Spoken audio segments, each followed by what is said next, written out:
குரு பிரம்மா குரு விஷ்ணு குருதேவோ மகேஸ்வரா. வணக்கம், நான் உங்க ஆத்ம நண்பன் பேசுறேன்.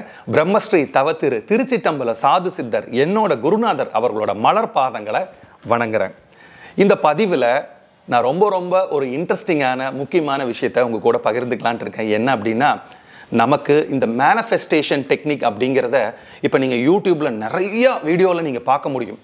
ஒவ்வொருத்தரும் அவங்களுக்கு தகுந்த மாதிரி அந்த மேனிஃபெஸ்டேஷன் டெக்னிக்கை சொல்லி கொடுப்பாங்க. நீங்கள் இப்படி பண்ணுங்க, அப்படி பண்ணுங்க.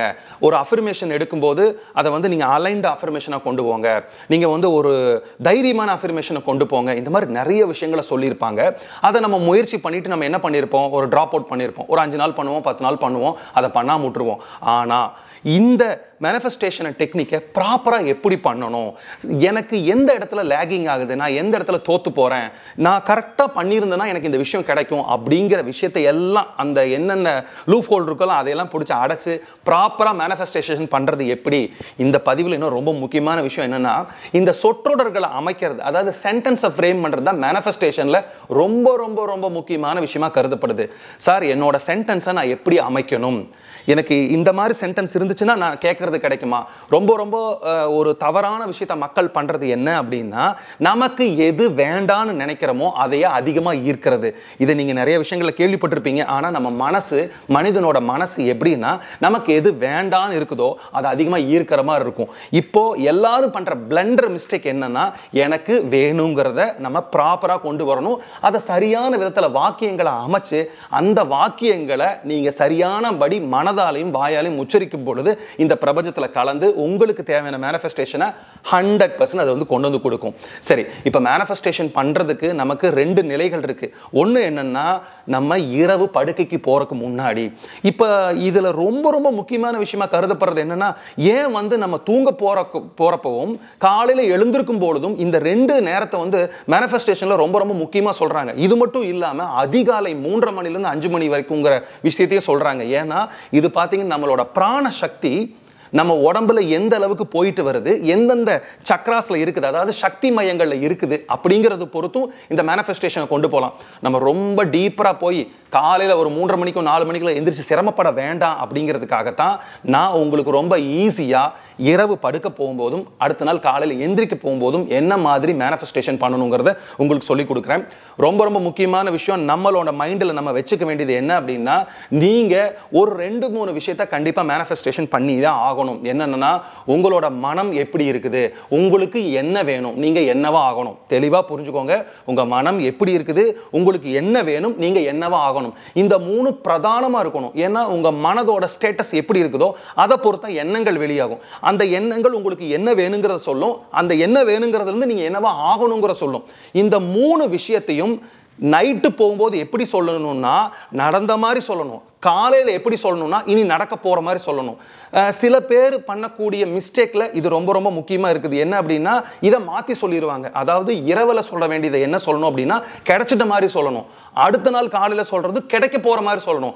இந்த ஒரு விஷயத்தை மைண்டில் வச்சுக்கோங்க.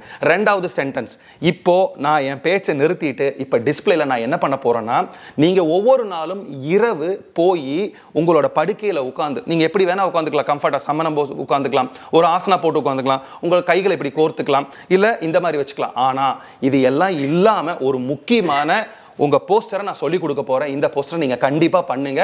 இப்போ நான் இந்த பேச்சை நிறுத்தினதுக்கு அப்புறம் உங்களுக்கு ஸ்கிரீன்ல நைட்டு நல்லா புரிஞ்சுக்கோங்க, இரவுல சென்டென்ஸை எப்படி அமைக்கணும், உங்களோட மனதோட நிலையும் உங்களுக்கு என்ன வேணும், நீங்க என்னவா ஆகணுங்கிறத கிடைச்சிட்ட மாதிரி எப்படி சொல்லணுங்கிற சென்டென்ஸை நான் டிஸ்பிளேல போடுறேன். அதை நீங்க பார்த்துக்கோங்க, இல்லைன்னா எழுதி வச்சுக்கோங்க, இல்லைன்னா மனப்பாடம் பண்ணி வச்சுக்கோங்க. நான் ரொம்ப தெளிவா சொல்றேன். கான்ஃபிடென்ட்டாகவும் அதில் மட்டும் கவனம் வச்சும் கான்சன்ட்ரேட் பண்ணியும் உடல் பொருள் ஆவியெல்லாம் குவிச்சு அதுவா ஆகக்கூடிய தன்மையில ரொம்ப எந்தவித எள்ளளவு சந்தேகம் இல்லாத மாதிரி ரொம்ப திடமா தைரியமா ஹாப்பியா ஜாலியா இன்னைக்கு இறந்தா கூட பரவாயில்லைங்கிற ஒரு சந்தோஷமான மூட்ல நீங்க உட்கார்ந்து பண்ணணும். இப்படி உங்க கைகளை மெதுவா இந்த மாதிரி தூக்கி கண்களை மூடி, நான் வந்து இந்த வீடியோ நின்னதுக்கு அப்புறம் டிஸ்பிளேல கொடுக்கக்கூடிய அந்த 4 சென்டென்ஸை நீங்க வந்து பொறுமையா மெதுவா வாய் விட்டு சொன்னாலும் பரவாயில்ல, இல்லைன்னா மனசுக்குள்ள சொன்னாலும் பரவாயில்ல. ஏன் கைகளை இப்படி வைக்கிறோம் சார் அப்படின்னு கேட்டிங்கன்னா, 72,000 நாடி நரம்புகள் முடியக்கூடிய இடம் நம்மளோட கை விரல்களும் கால் விரல்களும். ஸோ இந்த நான் ரிசீவிங் எண்டில் இருக்கிறேன், என்னோட 72,000 நாடி நரம்புகளோட எண்டை நான் பிரபஞ்சத்தில் ரிசீவிங் எண்டில் வச்சுக்கிறேன், ஒரு பரிமாற்றம் பண்ணுறேன், டிரான்ஸ்ஃபர்மேஷன் பண்ணுறேன் அப்படிங்கிற ரீதியில் நம்ம அதுக்கு எக்ஸ்போஸ் கொடுக்கணும் பிரபஞ்சத்துக்கு. அதனால் இந்த மாதிரி நைட்டு இந்த மாதிரி வச்சு பண்ணணும். இதே மெத்தடை நீங்கள் காலையில் சேம் இதே மாதிரி இப்படி வச்சு பண்ணணும். இதை மறக்காமல் ஞாபகத்தில் வச்சுக்கோங்க.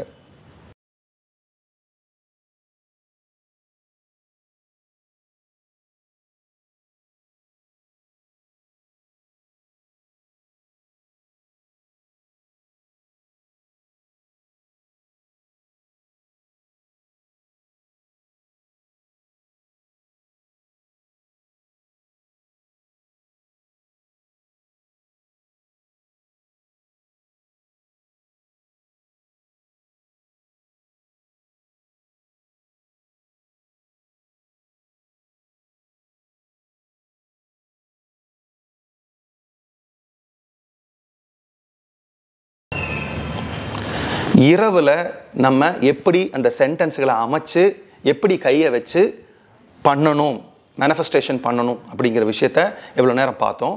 இப்போது பாருங்கள், ஸ்க்ரீனில் மறுபடியும் நம்ம அதிகாலையில் தூங்கி எழுந்ததுக்கு அப்புறம் நம்ம பெட்டில் உட்காந்து நம்ம எந்த மாதிரி அஃபர்மேஷனை மேனிஃபெஸ்டேஷன் பண்ணணுங்கிற விஷயத்த இப்போ நான் டிஸ்பிளேயில் கொடுக்குறேன். இந்த டிஸ்பிளேயில் என்ன வருதோ அதை மனப்பாடம் பண்ணுங்கள், இல்லைன்னா வாய் விட்டு நீங்கள் பார்த்து படிக்கலாம். ஆனால் சேம் ப்ரொசீஜர் அதே மாதிரி தூங்கி எழுந்ததுக்கப்புறம் பெட்டை விட்டு எந்திரிச்சு வெளியில் போகாமல் பெட்டிலேயே உட்காந்து மெதுவாக உங்கள் கைகளை இந்த மாதிரி வச்சு மறுபடியும் கண்களை மூடி பொறுமையாக அந்த அஃபர்மேஷனை ஒரு டைம் படிக்கலாம், இல்லை 3 டைம் படிக்கலாம், இல்லை அதையவே நினச்சிட்டு இருக்கலாம். உங்களால் எவ்வளோ நேரம் உட்காந்து பண்ண முடியுமோ அதை பண்ணுங்கள். இப்போ அந்த சென்டென்ஸை நல்லா கவனமாக பாருங்கள்.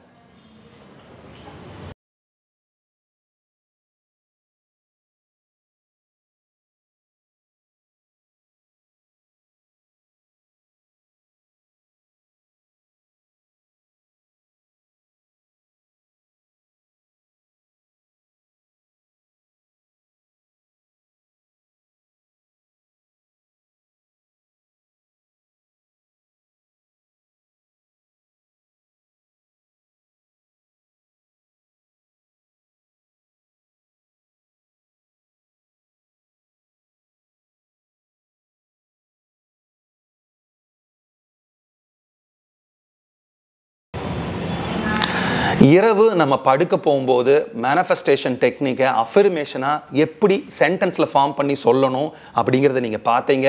அந்த சமயத்தில் நம்ம கைகளை எப்படி பிரபஞ்சத்தை நோக்கி வைக்கணும், எப்படி கவர்ந்து இருக்கக்கூடிய போஸ்டரில் உட்காரணும் அப்படிங்கிற விஷயத்தை பார்த்தோம். இதே மாதிரி அதிகாலையில் தூங்கி எழுந்ததுக்கப்புறம் பெட்டை விட்டு எந்திரிச்சு கீழே இறங்கி போகாமல் அதே மாதிரி உட்காந்து ஸ்திரமாக உட்காந்து எப்படி நம்ம கைகளை பிரபஞ்சத்தை நோக்கி வச்சு என்ன மாதிரி சென்டென்ஸை அஃபர்மேஷனாக சொல்லணுங்கிற விஷயத்தையெல்லாம் பார்த்தோம். இந்த மேனிஃபெஸ்டேஷனை ரொம்ப கான்ஃபிடென்ட்டாக, போல்டாக, தைரியமாக எனக்கு கிடைக்கும், எனக்கு கிடைச்சிருச்சு அப்படிங்கிற ஒரு நல்ல எண்ணங்களோட பாசிட்டிவோட வைபோட அப்ரோச் பண்ணுங்கள். கண்டிப்பாக இது 100% நடக்கும். ஏன்னா இது ப்ராக்டிக்கலாக என் லைஃப்பில் நடந்தது, என்னோட அனுபவத்தான் இப்போ நான் பகிர்ந்துக்கிறேன். அதனால தான் இந்த சென்டென்ஸ்களுக்கு அவ்வளோ முக்கியத்துவம் கொடுத்து அதில் எல்லாமே வர்ற மாதிரி அந்த சென்டென்ஸை ஃப்ரேம் பண்ணி உங்களுக்காக கொடுத்துருக்கேன். 100% ஒர்க் ஆகும். பிரபஞ்சத்தோட இணைந்திருங்கள். இன்னொரு நல்ல சந்தர்ப்பத்தில் சந்திக்கிறேன். நன்றி, வணக்கம்.